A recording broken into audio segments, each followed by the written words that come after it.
itu gaya pengasuhan ya. Nanti gaya pengasuhan itu seueur pisan, tapi di antawisna aya opat. Rasul mengambil salah satunya namanya autoritatif. Tapi nanti Abdi akan lebih senang upami orang diskusi aja ya. Ini hanya sekedar gambaran-gambaran aja. Yang ingin disampaikan pertama adalah sok aya orang tua anu berpikir kalau yang namanya mendidik itu, mengasuh itu penting tercukupan kebutuhannya, jajana, acukna gitu sih. Itu keliru sebetulnya. Karena apa? Mengasuh orang teh ke anak adalah inti nama kanggo mandiri supaya anak nanti bisa hidup di masyarakat. Itu berkolab, ada hubungan antawis pengasuhan diberikan ke orang dugikan ke anak KSD. Nanti akan bisa nampak sebagian pemandangan ayah orang tua anu kelas hiji nate anaknya teh nangis weh, terus kedah noong ya orang tua nate tapi nggak bebenjeng ngacuk ibuna weh. Itu ada kaitannya sareng gaya pengasuhan yang diberikan oleh kita. Dan sekarang dia hayu atuh ulangan ibu bapaknya yang sibuk, terutama ibu yang sibuk, anaknya tacan PR di udah hayu kerjakan PR. Sebetulnya ketika prasekolahnya disiapkan mau ayah seperti terus kan PR, sebetulnya ada sedikit kelalaian dari orang tua. Upami ketika di SD-nya seperti itu. Makanya kamari gitu Abi, ya udah mulai hari ini kurang jabian benahi supaya nanti anak-anak yang bersekolah di sini di PAUD di S nanti ibunya tinggal ngerumpi sama ngerumpinya taklim, maksudnya taklim sama teman-teman sambil gantosan mau aduh abi mah meniriut eta geuning profesor seuring budak abi mah can biasa mau gitu. Upami di prasekolahnya disiapkan. Sekarang lah mau coba dibekali untuk kita semua tangkasna. Lagi ada neneknya di sini? Nggak ada ya? Mudah-mudahan semua nggak ada ya? Ayah, ibu dan nenek gitu. Ibu dan nenek, Masya Allah. Ya, bagi nenek juga semoga nanti bisa menjadi nenek yang baik. Karena sampai dengan hari ini hasil penelitian nenek itu adalah pemberi kontribusi yang negatif kepada anak. Karena apa? Karena apa? Nenek mah soalnya sayang. Ya anak ya itu ya. Tapi kesadayana, tetapi UIN jurusan bahasa Arab jadi icaran Tupperware. Eta teh sukses ku zaman ayeuna mah. Tapi orang tuh zaman dulu mama teh asa capek-capek nyakolahkeun ka UIN ke bahasa Arab. Jualan Tupperware kayak ya. Kalau ku era sekarang itu yang berhasil. Dan kedah wae anu seperti orang tuanya dulu. Lalu ada juga anak setelahnya 2 tahun belum dapat melaksanakan tugas yang diberikan. Di pasien teh ku ibu guru teh pieur mewarnai cali kue kieu. Akan api dikerjakan pami aya orang tua pami aya guruna pami itu ditinggalkan lagi. Itu ada sesuatu lagi juga. Di antaranya di rumah adanya ketidakkonsistenan dan konsekuenan. Salah satu kontribusinya adalah nenek dan kakek atau pembantu. Karena pembantu takut dimarahin sama majikan. Jadi hati-hati. Jadi memang yang bagus mah ya sama kita aja. Tapi oke nenek yang bagus ibu, suruh. Ada juga orang tua yang tidak bagus itu, nggak bisa kayak neneknya ya. Karena neneknya ikro, karena neneknya baca. Jadi kalau ikro di situ kan bukan hanya baca berlembar-lembar atau sekolah luhur-luhur, tapi ketika dia membaca situasi itu ikro. Lalu berikutnya tampak ragu-ragu atau takut dalam beraktivitas. Gitu ya. Sama di sekolah juga saya yakin ibu-ibu guru atau hatam tentunya ketika ada anak yang tidak menunjukkan perilaku yang kurang sesuai dengan harapan, pastinya memberikan responnya yang positif. Insya Allah kalau guru atau setara, ibu-ibu kita setara lagi bisa tadi. Cuma kadang-kadang kirang sabar. Terang. Nah itu ya, terang tapi serangga kirang sabar.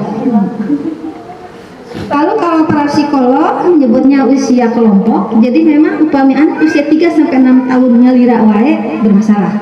Mestinya dia berkelompok, mestinya dia mainnya boleh duaan, boleh macam-macam.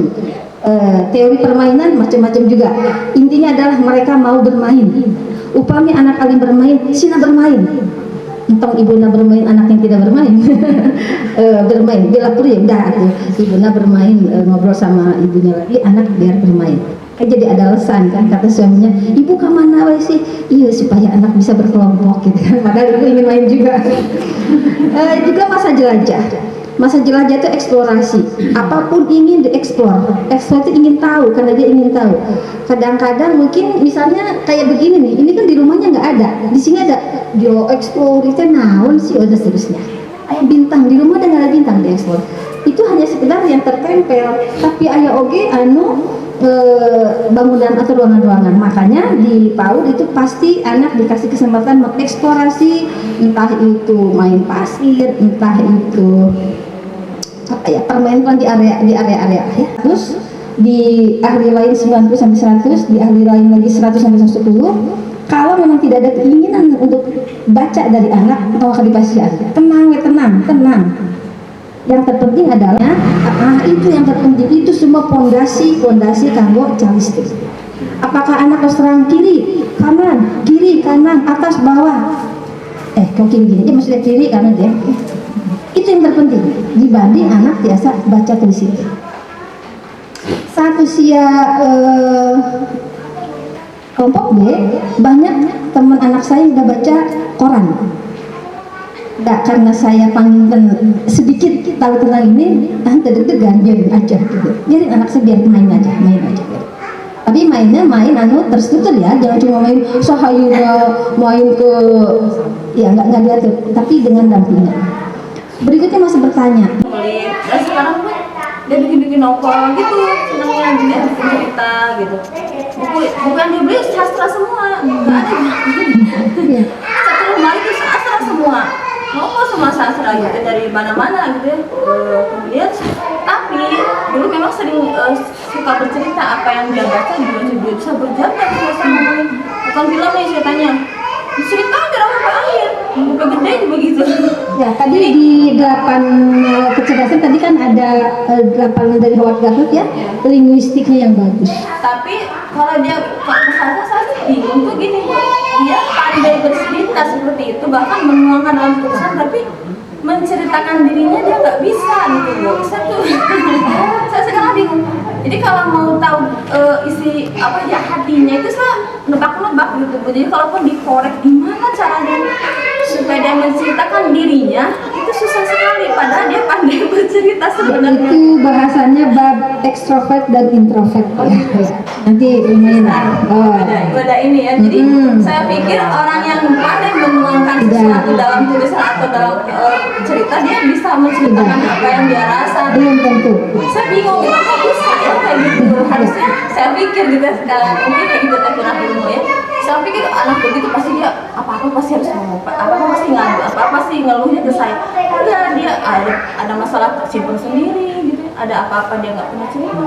Padahal dia Kadang-kadang orang cerdas itu kok nggak mau main ya. Jadi dia merasa cukup dengan googling. Kalau sekarang mau zaman googling ya. Kalau dulu zaman buku-buku yang dia baca. Jadi ngapain sih main sama teman-teman, asal rugi gitu. Itu yang anak-anak cerdas biasa gitu. Makanya dia senang di rumah, senang baca.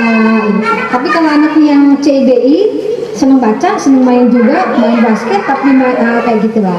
Tapi kalau yang jenisnya CI, dia selalu menyendiri, nggak mau bermain, asal rugi lah main sama orang lain deh. Udah karena asal ngabisin waktu, atau apa yang dia targetkan itu nggak ada di mereka juga, gitu. Jadi dia sendiri, banyak menyelesaikan sendiri.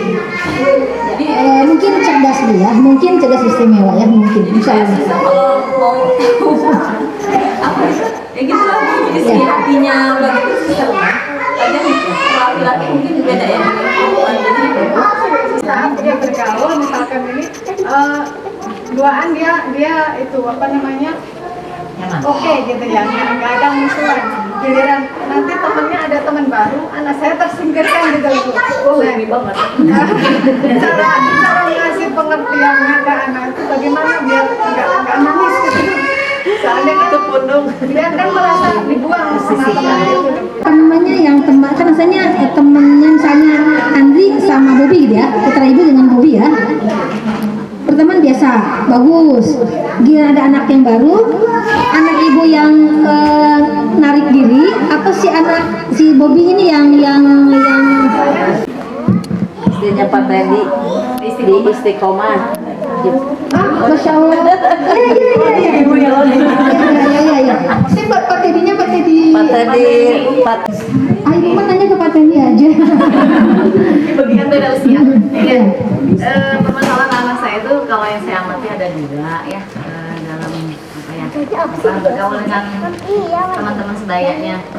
Terus yang pertama dia kalau saya ajak berkunjung nganjang gitu ya kalau bahasa Sundanya nganjang ke rumah tetangga atau kalau saya lagi periksa ke dokter ya ada keperluan ke dokter ngopreknya luar biasa segala di oprek nah, peralatan dokter terus izin nah kita kadang gitu ya terus mami ngajak ke rumah-rumah tetangga gitu ya bina pami ayah keperluan di tengah dapur teh ditinggali bu di explore gitu diliukan di amati gitu sampai begitu kan ayah memasang mesin cuci di cakar ruang tamu katanya ada alit teh dibuka ada tak ke kamar ibak dibuka so asa izinnya Lira bilang dek ini rumah orang gitu ya